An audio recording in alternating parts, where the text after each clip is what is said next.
This is my new update in Africa. Finally here. I have a guest spot with us today. This is my friend and neighbor Danielle. And we are going to just talk to you a little bit about what we've been through so far, what we've experienced. So let's see, did you say it's been 19 days? Yes. 19 days that we've been in Ghana. So we flew into Accra, which is the capital, 19 days ago, and we went to Valley View University, where we stayed for a week.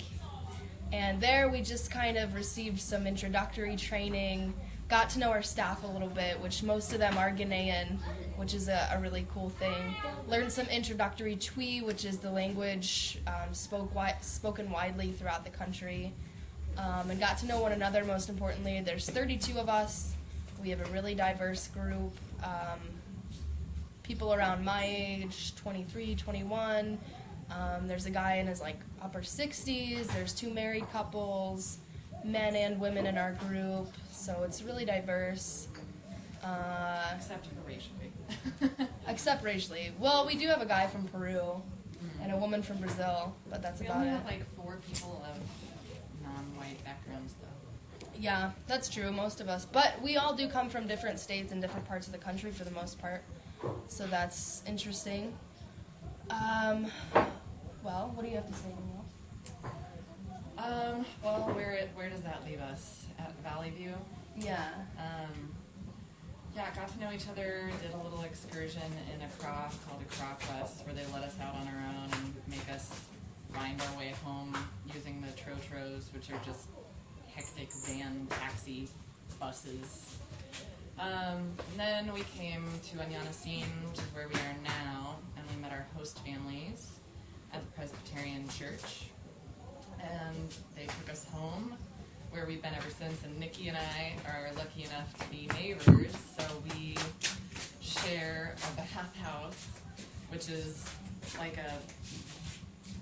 it's a cement structure with 2 stalls in it, one stall having a toilet that... Toilets. Yeah. Yeah. Toilet is a very friendly word. A stone structure that goes deep into the ground. Yeah. That has a plastic toilet seat on it. Yeah, there's a pit, and then there's a floor, and then there's a small cement And then there's lizards. thing with a toilet seat on it. And We flies. have different methods. I get on it and with my feet and squat. So the only thing that ever touches it is my feet. And I think you hold yourself up with your hands. Yeah? Uh-huh. A little bit of hand action, keep my feet on the ground. Nice wall sit without the wall there. And then attached is our shower room. There's a little bit of tile on the floor, but we take bucket baths. So they collect their rainwater and keep them in huge barrels.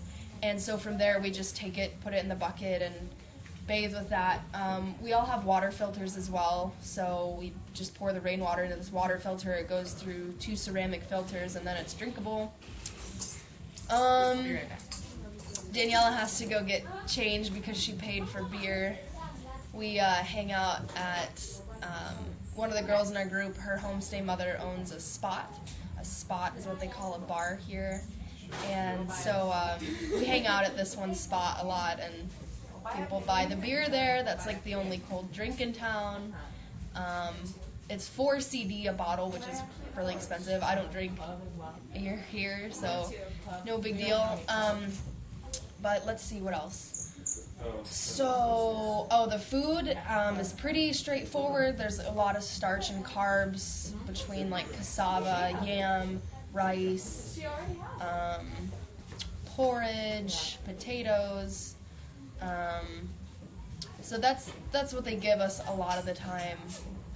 Some chicken, sometimes maybe mystery meat. But I try and find cocoa pods or coconuts, pineapples. I buy pineapples. Also, they give me a lot of bananas. Bananas are small here and plantains are big, so it's opposite than in the U.S. My homestay mom has a farm and she gets fruit. Her son helps her, and then she sends the fruit to Accra where it gets sold. So that's what she does for a living. And I only just found out a couple days ago that they're building a new house, like right outside the village. And they took me there, and it was like crazy. There's a little bit of a language barrier. They speak English, but not great, so I didn't understand. And so I went and saw this new house that they're building, and it was totally amazing. But yeah, Danielle and I are neighbors, and Danielle's mom sells Apateshi, which is this like clear moonshine of Ghana, and so she has a lot of made from palm, and so she has a lot of locals that are continually at her house, continually talking to her. Wagging their fingers in my face.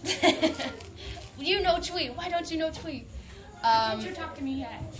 And so a big thing in Ghanaian culture is they're very forward with their relationship requests.